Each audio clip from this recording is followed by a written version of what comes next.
Alors, dernière vidéo de cette série de vidéos sur la présentation de Power Pivot et surtout sur la comparaison entre les différentes stratégies. Finalement, faut-il recourir à Power Pivot ou pas?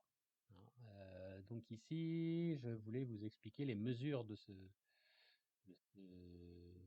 qu'on va créer dans cette base parce que en fait, justement, on est tombé sur un problème particulier pour notre tableau croisé dynamique. Donc du coup, je vais aller sur Power Pivot, créer une mesure. Je vais faire une nouvelle mesure. Je vais l'appeler, là je voudrais seulement qu'il me compte les validés. D'accord? Donc je ne vais pas utiliser une fonction somme, mais je vais utiliser une fonction compter. NB en français, hein, en anglais c'est count. D'accord? Count, le problème c'est qu'elle prend une colonne. Donc par exemple ici, ça serait la colonne état du formulaire, mais elle ne peut pas accepter de filtre. C'est-à-dire je ne peux pas dire seulement tu vas compter ceux qui sont qui sont, euh, qui sont validés. D'accord?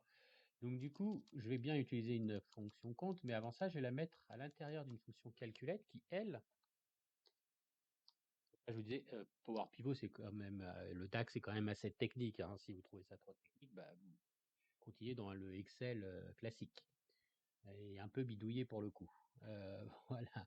Donc calculette, expression, je vais lui demander de compter, comme je vous disais, les fonctions état du formulaire. Et je vais pouvoir, vous voyez, derrière mettre un filtre. Mais je vais dire, en fait, moi, ce qui m'intéresse, c'est que état du formulaire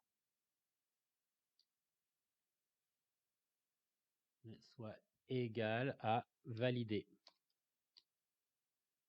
Voilà, donc là, je vais demander de compter avec le filtre. Et pour pouvoir faire ça, je vais mettre ça dans une fonction qui s'appelle calculette. Je vais mettre ma parenthèse, je vais vérifier ma formule. Donc, tout va bien. Je fais OK. Alors, pour qu'on voit déjà le résultat, après le reste, pardon, fermé. Activer le contenu. On fera le reste après, mais pour que déjà vous voyez le résultat, je vais créer un tableau croisé dynamique. Je pars toujours de là, moi je sais pas pourquoi, c'est une petite manie.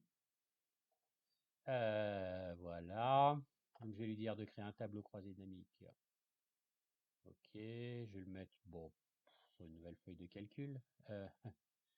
Ok, d'accord.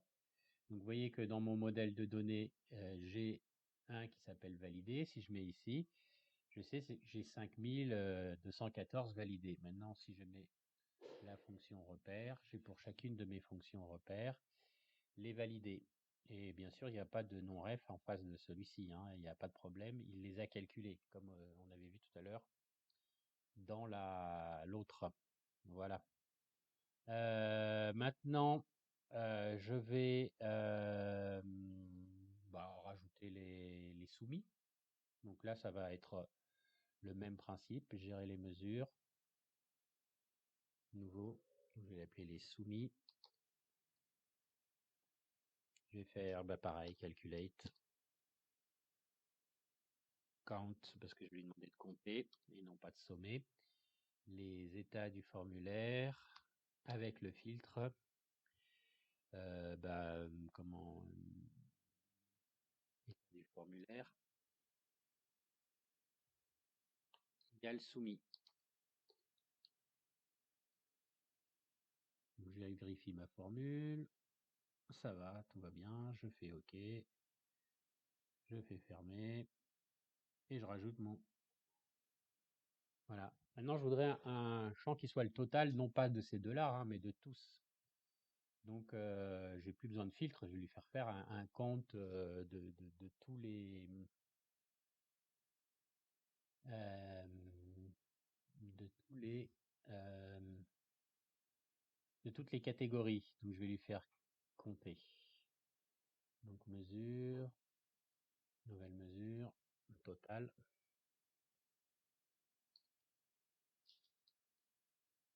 Je vais dire de faire un count de tous les états du formulaire.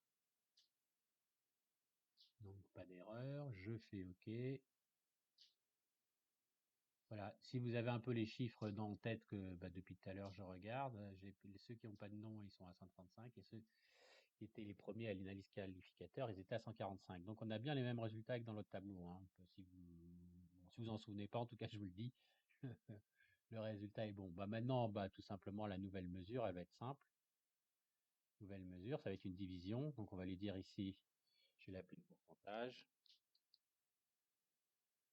Donc ça va être une division des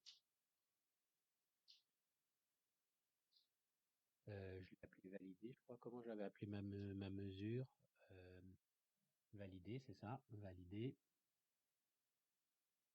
plus les soumis, voilà, divisé par le total. Je vérifie ma formule, aucune erreur, c'est bon. Je vais lui dire que je veux un nombre pourcentage avec éventuellement deux décimales. Je fais OK. Et voilà, j'ai mes résultats. Alors pareil, si vous les avez un petit peu en tête, ce qu'il y avait dans le premier tableau, 95, 71, c'est le bon résultat. Voilà, donc on a utilisé deux fonctions un peu compliquées, c'était les fonctions calculate. Sinon, vous avez vu que c'était une simple count, c'est-à-dire compter, donc sans distinction, sans filtre, hein. Donc du coup, on peut utiliser count directement. Et là, bah, une opération classique, hein, une addition et une soustraction.